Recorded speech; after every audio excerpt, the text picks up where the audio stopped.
បានស្រួលផ្លូវនេះគេអត់តន់ធ្វើអាផ្លូវមិញហ៎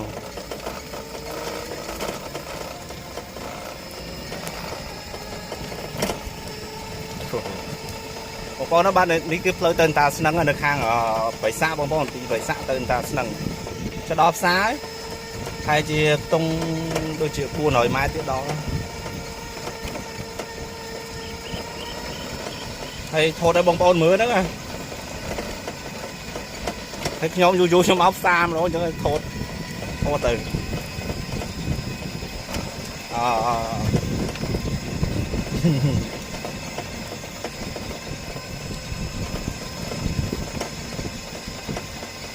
ទេសភាពខែនេះអត់ដូចខែ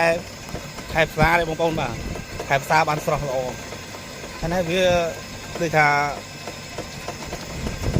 វានេះហើយហើយនេះដូចថាវាអត់មានទឹកភ្លៀងដល់ពេលអញ្ចឹងធម្មជាតិវាក្រៀម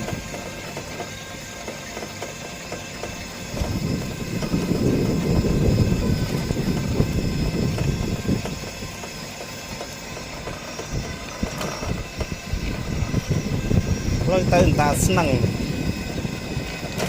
ញ៉ាជូនបងប្អូនណាដែលនៅឆ្ងាយគាត់ដឹងអញ្ចឹងណាគាត់ឃើញទេណាបងប្អូននៅស្រុកភូមិយើងនឹងគាត់ស្គាល់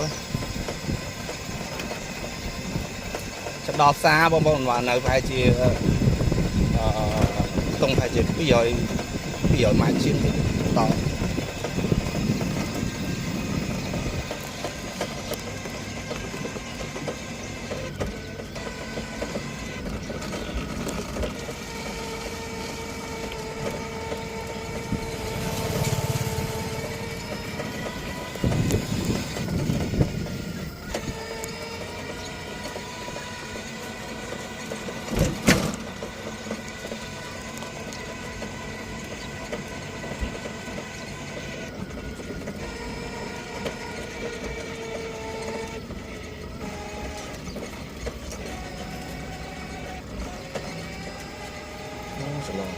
នេះសាលាឃុំបងប្អូននេះសាលាឃុំបឹងណាយថ្ងៃនេះគេចុះថតអត្តសញ្ញាណប័ណ្ណ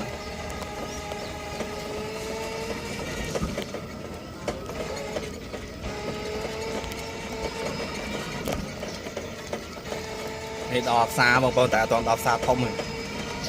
ធំនៅប្រហែលជាក្នុងប្រហែលជា50ម៉ែត្រទៀតហើយខ្ញុំអត់ចូលផ្សារទេខ្ញុំទៅខាងទូភពវិញ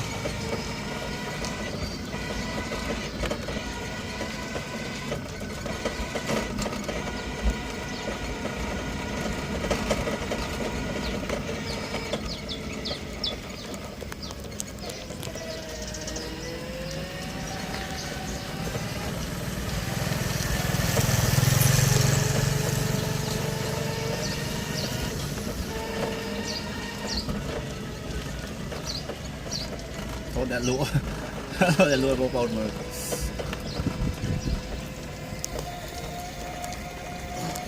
chắc là frost cái nó lại mặt rồi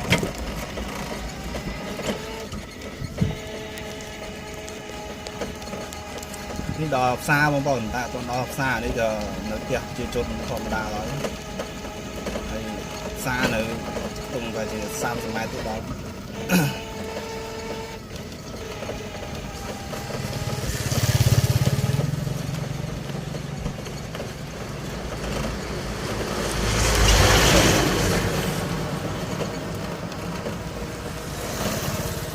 ដល់ផ្សារបងប្អូនបាទ